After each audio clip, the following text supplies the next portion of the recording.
So Megan and I have been talking about replacing our kitchen floor for a long time now, really since we moved into our house, and we hadn't done it.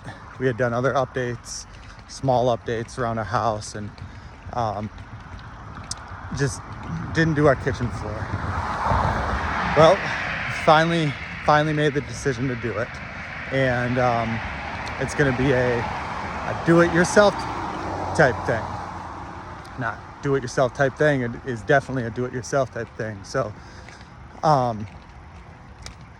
this weekend I am redoing our floor, and the thing about this is I've never tiled a floor before.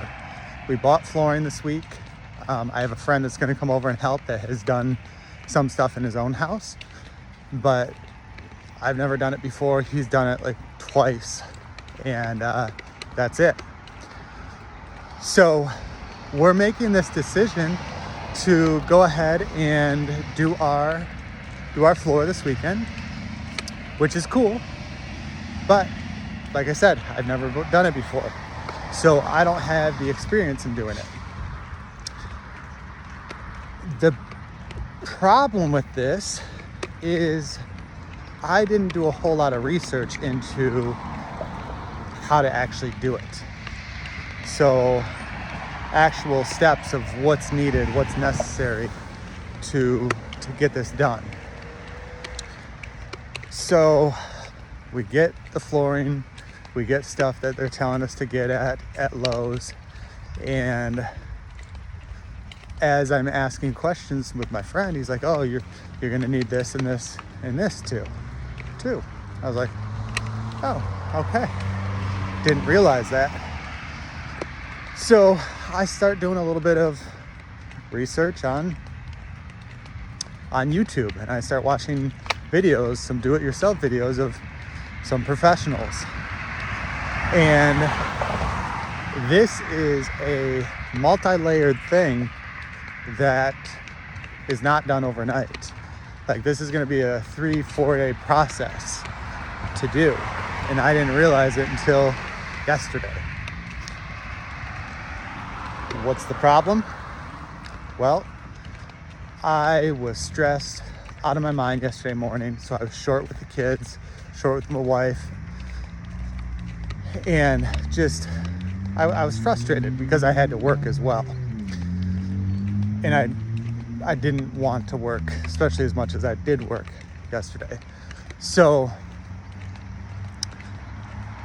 there was chaos going on, and this entire thing feels like chaos because I don't know what I'm doing, and it scares me because I don't want to mess it up. I want it to look nice. I want it to look professionally done, even though obviously I'm not a professional. So I'm overwhelmed because there was a lack of preparation. And this is something that I have spent a lot of time working on myself with the way that I operate, my preparation.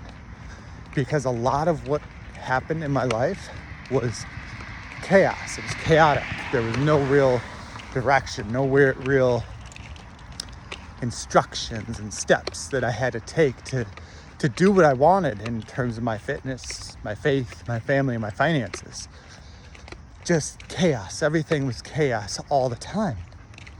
And I've talked about this before. Like, your outside world is a reflection of your inside world. So if you're chaotic outside, it's because you're chaotic inside. So